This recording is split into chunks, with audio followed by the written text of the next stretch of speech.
É Cristo chamando, chama por ti e por mim.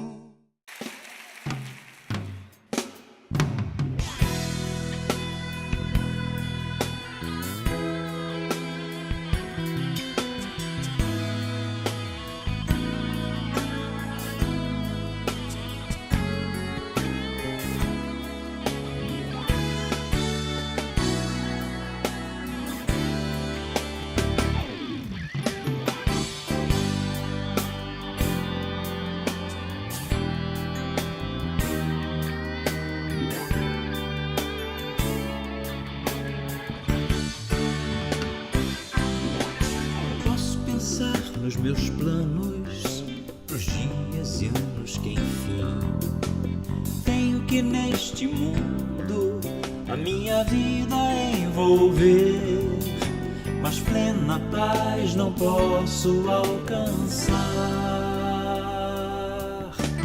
Posso andar em caminhos que eu mesmo quis construir, posso fazer o que quero, agradando só a mim, mas plena paz não posso alcançar. Há caminho que ao homem parece ser bom, mas seu fim não é o melhor. A solução não está no que eu acho ou não. Sem reservas, passo a passo seguir a Jesus.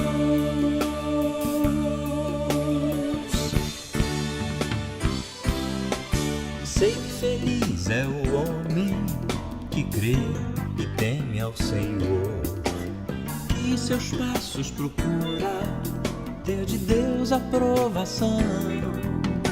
Certamente paz ele terá.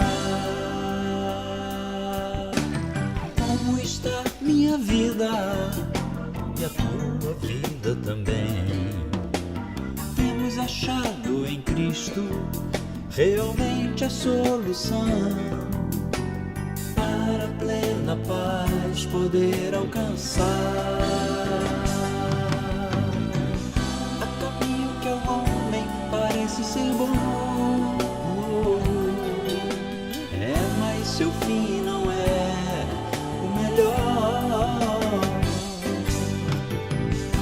a solução não está no que eu acho. Tenho que sem reservas, passo a passo seguir a Jesus. Quero viver, quero mostrar Cristo Jesus. Eu quero cantar, quero viver, quero mostrar Cristo Jesus. Eu quero cantar, eu quero viver, quero mostrar Cristo Jesus.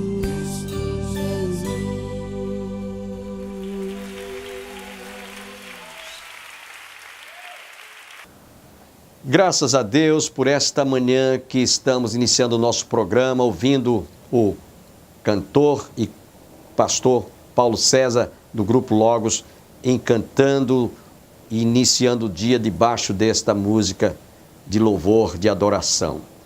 Estamos iniciando mais um programa nesta manhã de sexta-feira, hoje 22 de fevereiro, e você que está conosco deve estar lembrado, ontem tivemos a primeira parte da mensagem ministrada pelo presbítero Jefferson Paulino, ele é membro da Igreja do Calvário, e nós registramos esta mensagem ministrada por ele no domingo sobre as bênçãos recebidas da Trindade. Deus tem derramado bênçãos sobre toda a criatura humana através do sacrifício do seu Filho. Seu Filho, quando aqui esteve também, Deus abençoou e tem abençoado o mundo através da Igreja, na pessoa do Espírito Santo, que veio para convencer o homem do pecado, da justiça e do juízo. Enfim, você vai ouvir hoje a conclusão desta mensagem. Antes, desejamos lembrar aos amigos telespectadores, não deixem de orar pelo programa Opção para a Vida. Inclusive, se você que tem sido alcançado, tem sido abençoado através deste ministério, no mês de abril nós estaremos completando 28 anos que estamos no ar. Não é fácil um programa ter a duração elástica de um período assim de tempo na televisão. E hoje estamos, inclusive, também não só na televisão, TV Master, TV a cabo, em João Pessoa, mas também estamos no YouTube. Você que está conosco, ore por nosso programa, para que ele se mantenha no ar. Se você desejar também nos abençoar através de uma generosa oferta, você poderá fazê-la através da Livraria Manancial, situada na Rua Cardoso Vieira, por trás das lojas Olacante. Pode ir lá e nós ficaremos imensamente agradecidos. Ou você pode fazer através da conta bancária, agência Banco do Brasil, agência 3331/6 conta corrente 7551/5. Nós ficaremos imensamente agradecidos, além das vossas orações. Sem perda de tempo, quero deixá-los agora com o presbítero Jefferson Paulino.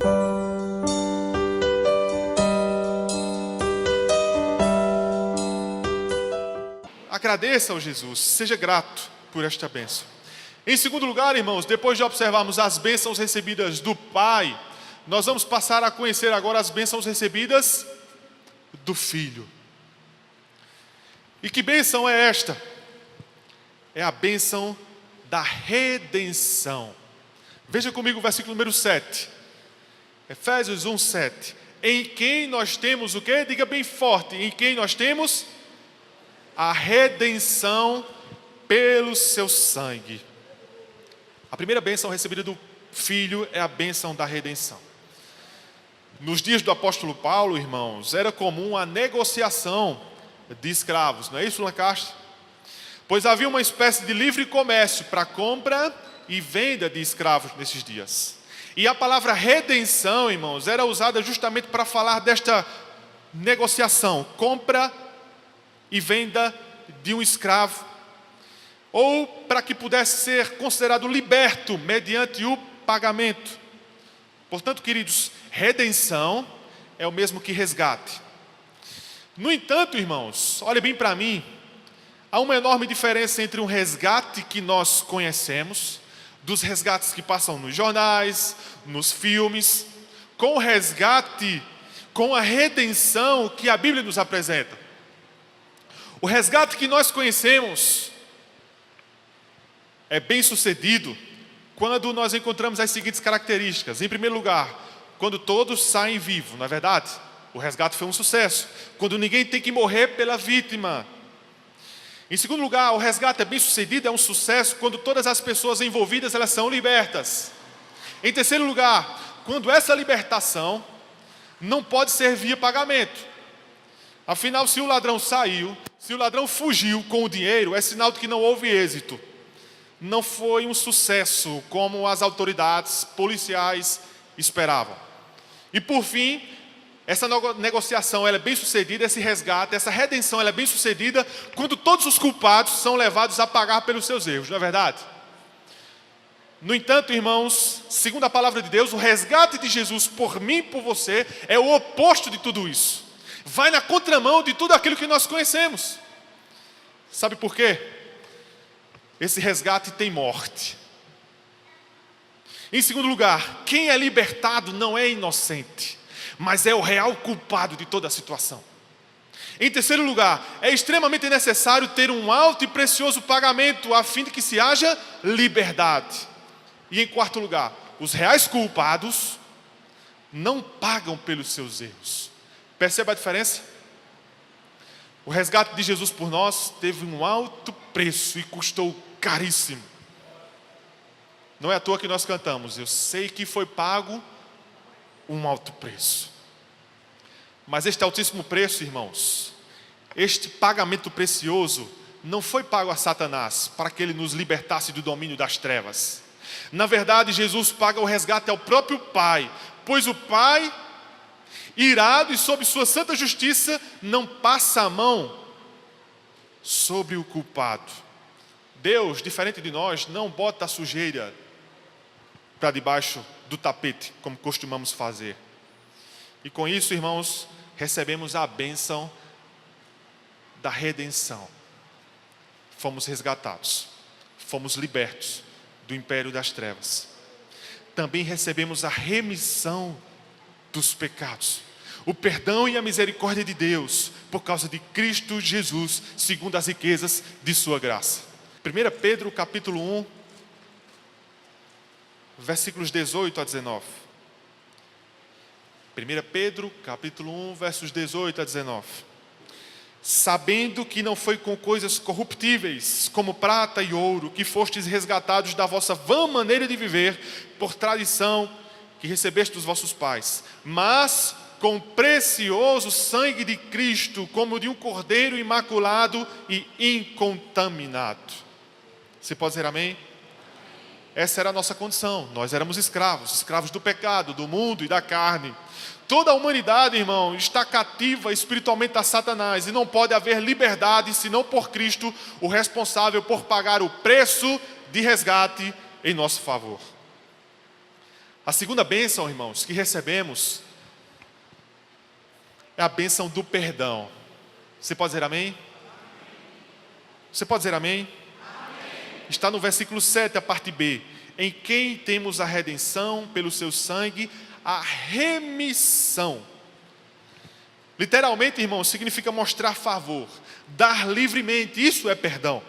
Tem relação com graça, mostrando-nos mais uma vez, de maneira repetitiva, a maneira graciosa como Deus nos tratou sem que merecêssemos.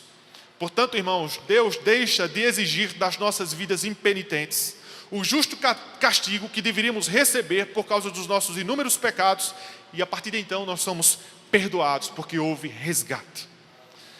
Lembra do que Paulo, escrevendo aos Colossenses, no capítulo 2, versículo 14, ele diz: havendo riscado a cédula que era contra nós, ou seja, cancelou de uma vez por todas a escrita de dívida que consistia nas suas ordenanças, a qual de alguma maneira nos era contrária, e atirou do meio de nós e removeu completamente, cravando-a na cruz. Ele pagou a nossa dívida, nós fomos perdoados. Você pode dizer amém? A terceira bênção, irmãos, recebida do Filho, é a bênção do conhecimento, da revelação da vontade divina. Veja comigo os versos 8 a 10. Que ele fez abundar para conosco em toda a sabedoria e prudência, descobrindo-nos o mistério da sua vontade, segundo o beneplácito que propusera em si mesmo, de tornar a congregar em Cristo todas as coisas, na dispensação da plenitude dos tempos, tanto as que estão nos céus, como as que estão na terra. Irmãos, descobrindo-nos, literalmente significa isso. Nisso ele se fez conhecido. Esta bênção, irmãos, só foi concedida à sua igreja.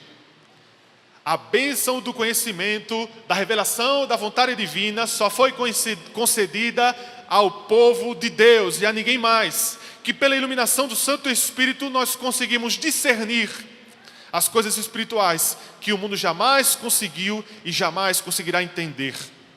Paulo disse que a pregação para o mundo é loucura, mas para nós, este conhecimento, irmãos, não pode ser adquirido. Engana-se, tolo é quem pensa que esse conhecimento pode ser conquistado. Homem natural nenhum consegue entender as coisas de Deus por seus próprios esforços. O conhecimento da revelação da vontade divina é tão somente concedido por Deus àqueles que foram eleitos, àqueles que foram adotados, àqueles que foram resgatados e tiveram seus pecados perdoados. Esse conhecimento é dado aos seus filhos. Um grande cientista, por mais inteligente que ele seja, ele não pode entender o conhecimento da vontade da revelação divina. Mas um homem simples e analfabeto do campo, iletrado, pode sim entender, desde que Deus lhe conceda tal bênção. Não é uma questão de habilidade, não é uma questão de capacidade, é uma questão de que o homem comum, sem a presença de Deus, se vê impossibilitado. Ele vive como um cego e não consegue enxergar e entender tais coisas, pois ele não as discerne espiritualmente, visto que os valores de Deus para ele são loucuras, como o apóstolo Paulo falou. Esse conhecimento, irmãos, vem única e exclusivamente pela iluminação divina na vida daqueles que têm o Espírito Santo de Deus. A palavra mistério, da qual nós lemos aqui, utilizada em nossas traduções, não nos ajuda muito a entender o que o texto original quis nos transmitir. Pois para nós, a palavra mistério significa algo estranho. Na verdade, isso é um mistério. Nós logo remetemos aqui a coisas estranhas, a coisas enigmáticas, a coisas obscuras, coisas que não foram reveladas. Mas a palavra mistério, em seu contexto original, irmãos, transmite a ideia de um segredo que agora, que apesar de ter se encontrado escondido durante muito tempo, agora tornou-se revelado, é conhecido. E eu e você, nós temos esse conhecimento, o conhecimento da vontade de Deus. Conhecimento esse que não se encontra em outro lugar, senão tão somente, sabe aonde? Na sua palavra. Um doutor vai ler e não consegue entender. Um cientista vai ler e não consegue entender. Aí vem um homem do campo, pela iluminação do Santo Espírito, pela vontade de Deus, pelo qual elegeu antes da fundação do mundo, abre essa palavra e consegue entender as maravilhas de Deus nesse texto sagrado. A quarta bênção, irmãos, recebida do Filho, é a bênção de nós nos tornarmos a sua herança. Veja comigo os versos 11 e 12. Nele digo, em quem também fomos feito herança, havendo sido predestinados, conforme o propósito daquele que faz todas as coisas, segundo o conselho da sua vontade, com o fim de sermos para o louvor da sua glória, nós os que primeiro esperamos em Cristo. Em Cristo, a parte de Cristo não, mas em Cristo nós somos valiosos. Você pode dizer amém? Olhe para quem está ao seu lado agora, então. Olhe para quem está ao seu lado e diga: em Cristo, você é valioso. Nós somos a herança de Deus, irmãos. Nós somos o corpo de Cristo. Nós somos a sua noiva. Nós somos o seu edifício. Somos a sua casa. Segundo a palavra de Deus, nós somos a menina dos seus olhos. Nós, o povo de Deus, agora a sua herança, nós somos sua propriedade exclusiva. Depois de conhecermos as bênçãos do Pai, as bênçãos do Filho, vamos encerrar agora conhecendo as bênçãos concedidas pelo Espírito Santo. A primeira bênção concedida pelo Espírito Santo é a bênção do selo. E permita-me viajar no passado para explicar isso a vocês. No passado, irmãos, as cartas, os documentos oficiais, os contratos eram fechados com uma gota de cera morna, sobre o qual o proprietário ou o emissário desta carta ali colocava o seu selo, a sua identificação. Então somente a pessoa que receberia o documento era o responsável por abrir. Portanto, isto tinha alguns objetivos: garantir a autenticidade daquele documento, definir a posse de uma propriedade, por exemplo, proteger contra a violação daquele documento e outros, autenticar uma transação comercial como sendo finalizada, completa, concluída. Os selos, irmãos, também tinham uma outra característica importantíssima. E essa nos faz fazer uma ponte de contato com esse texto que o apóstolo Paulo nos cita. Entre os pagãos, irmãos, observe bem, para que você possa entender o texto. No passado, era comum que seus devotos fossem marcados em sua pele com uma marca para que pudesse identificá-lo com o Deus a quem ele adorava. Assim ainda hoje acontece com os animais, a fim de identificar a sua posse, com objetos tombados por aquela instituição. Os judeus também, irmãos, no passado, tinham esse costume e esta prática. Na verdade, os pagãos aprenderam com os judeus. Eles consideravam que a circuncisão era essa marca que os identificava e que os alinhava por meio do pacto abrâmico ao Deus Todo-Poderoso. O que é que eu quero dizer com tudo isso? Onde é que eu quero chegar? Quero afirmar, irmãos, com base na palavra de Deus, que a presença do Espírito Santo em nossas vidas, como um selo, é a mais clara prova de que nós temos um dono, de que nós temos um Senhor e de que nós pertencemos a Deus. Você tem um dono, meu irmão. Você tem um Senhor. Há alguém que rege a sua vida. A segunda bênção, irmãos, recebida pelo Espírito Santo, é a garantia, é o penhor do Espírito Santo. Está no versículo número 14. Vamos ler o 13 e o 14. Em quem também vós estáis, depois que ouvistes a palavra da verdade, o evangelho da vossa salvação, e tendo nele também crido, fostes o quê? Selados com o Espírito Santo da promessa, o qual é o penhor da nossa herança, para a redenção da possessão adquirida para o louvor da sua glória. O apóstolo Paulo, irmãos, também falou do Espírito Santo como sendo um penhor, o Espírito Santo como sendo a garantia. E a garantia, irmãos, a palavra garantia no passado era aplicada em pelo menos duas situações. Em uma antecipação, e assim ainda é hoje, como um sinal de pagamento. Era a certeza de que o pagamento final, ele será efetuado, né? Nós costumamos chamar isso de sinal. Eu vou lhe dar um sinal, garantido de que eu estou comprando e de que este contrato, esta negociação, ela é legítima. E quero declarar de que ela há de ser completa até o fim. Em segundo lugar, como uma espécie de anel de noivado ou de compromisso. Assim a palavra garantia é empregada no passado.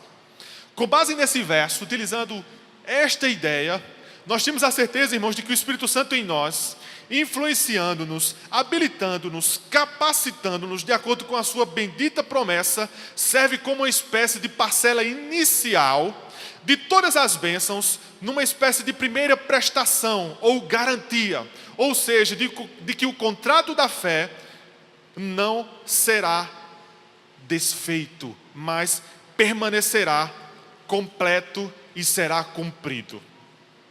Desta maneira, irmãos, uma salvação completa do início ao fim, na minha e na sua vida, é garantida por causa dessa parcela, por causa do penhor, por causa da pessoa bendita do Espírito Santo que em nós habita.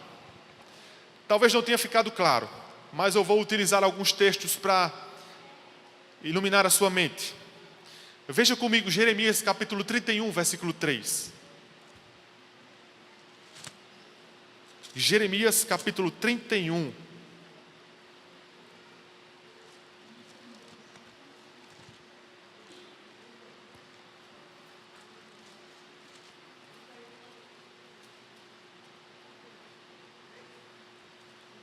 Jeremias capítulo 31, versículo do número 3. Vamos ler todos em voz alta. Há muito que o Senhor me apareceu dizendo, porquanto com amor eterno te amei, por isso com benignidade te atraí. Após ler esse verso, irmãos, nós chegamos à conclusão de que o amor de Deus pelo seu povo tem uma duração de tempos eternos. Ou seja, Deus, por causa do Espírito Santo, como um selo, na minha e na sua vida, Deus nunca deixará de nos amar. Ele nos amou e nos amará por toda a eternidade. Você pode dizer amém? Ele nos amou, irmãos, com um amor irrevogável, com um amor que não pode ser anulado por ninguém, muito menos por mim e por você. Ele é um Deus, irmãos, de inúmeros atributos, e um desses atributos é a imutabilidade. Portanto, Deus não vai voltar atrás na decisão de te amar. Se Deus te amou, Ele não é moleque nem menino como eu e você para desistir dessa decisão. Ele vai nos amar até o fim. É óbvio, irmãos, e eu não posso desconsiderar isso, que existe um desviar-se de alguns crentes. Uns se desviam temporariamente, outros se desviam permanentemente. No entanto, estes que insistem em permanecer no erro, praticando os mesmos pecados, estão mostrando que a sua fé não era genuína, que não eram nascidos de novo, que não possuíam o Espírito Santo como selo e como sinal de garantia, e com isso não eram, em momento algum, escolhidos do Senhor. Mas a presença do Espírito Santo em nós, irmãos, como um selo, é a garantia bíblica de que Ele nunca nos abandonará na caminhada cristã, fazendo com que a salvação por Ele conquistada e garantida na cruz do Calvário, sob preço de precioso sangue, jamais será desfeita, anulada ou perdida. Paulo, irmãos, escrevendo aos Filipenses capítulo 1, versículo 6, disse o seguinte: estou plenamente convicto, olha só, Paulo não tem dúvida, de que aquele que iniciou a boa obra em vós, há de concluí-la até o dia de Cristo Jesus. Vou parafrasear. Estou plenamente convicto e sem nenhuma dúvida de que aquele que iniciou a boa obra em vós, também chamada de salvação, que foi o Deus Pai, o Filho e o Espírito Santo, há de concluí-la e completá-la até o dia de Cristo Jesus, porque há em vocês o Espírito Santo que me serve como selo, sinal, penhor e garantia. Sendo Deus, irmãos, o autor da salvação, sendo Deus o autor da salvação, você acha que Ele permitiria que qualquer um de seus escolhidos fosse deixado à míngua, à penúria, correndo o risco de perder tão preciosa salvação? De maneira nenhuma. Deus, irmãos, é Deus quem garante a salvação dos crentes. É Deus quem faz você perseverar até o fim. É Deus quem te santifica até aquele grande dia. O apóstolo João, irmãos, escrevendo no capítulo 10, versos 27 e 28, vai dizer o seguinte: as minhas ovelhas ouvem a minha voz. Eu as conheço e elas me seguem. Eu lhes dou a vida eterna e nunca haverão de perecer. E ninguém as arrebatará da minha mão. E ninguém as arrebatará da minha mão. É o que João nos diz, irmãos. Se alguém o questionar, quero convidar a Léo aqui a me ajudar, Alessio. Se alguém o questionar, olhe bem para mim. Se amanhã pela manhã, ou outro dia qualquer, você ainda acordará como um crente, como um cristão, e se você vai ter essas mesmas convicções, não responda outra coisa senão o seguinte: Deus é fiel, Deus agirá em mim, Deus me guardará e Deus completará a sua obra até o final. Você pode dizer amém? Quero convidar a ficar de pé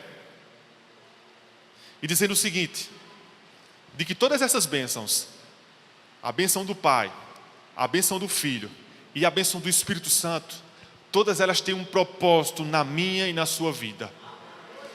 É a glória do Pai, é a glória do Filho e a glória do Santo Espírito. Isso está no verso de 1, capítulo 6, versículo 1, capítulo 1, versículo 12, capítulo 1, versículo 14. O objetivo é a glória do Pai, do Filho e do Espírito Santo. Este é o propósito, é a finalidade e o objetivo de todas estas bênçãos recebidas da Trindade e que assim foram concedidas ao seu povo. O meu desejo, irmãos, é de que você não saia daqui com um sentimento de soberba, de orgulho, pensando que pode viver a seu modo. O meu desejo, irmãos, e a minha oração, desde quando Deus colocou essa palavra em meu coração, era de que você saísse daqui humilhado e agradecido pela obra maravilhosa de que Deus fez em sua vida e há de completar até o fim. Você pode dizer amém? Só tenho que agradecer a você, telespectador, que esteve conosco. Esperamos em Deus estarmos juntos na próxima segunda-feira, se Deus assim nos permitir. Mas se você reside em Campina Grande e desejar fazer uma visita à Igreja do Calvário, nossas reuniões aos domingos, sempre às 9 horas escola dominical, às 18 horas culto divino, às terças-feiras culto de oração para a família, às quintas-feiras estudo bíblico e aos sábados, você que deseja matricular o seu filho, a sua filha, jovem ou adolescente, no Departamento Soldado de Cristo, do qual eu sou capelão, seja bem-vindo. Leve o seu filho, todos os sábados, a partir das 14 horas, estaremos ali, à sua espera. Quero agradecer a todos que estiveram conosco, tenham um bom dia, um bom final de semana e até a próxima segunda-feira, se Deus assim nos permitir.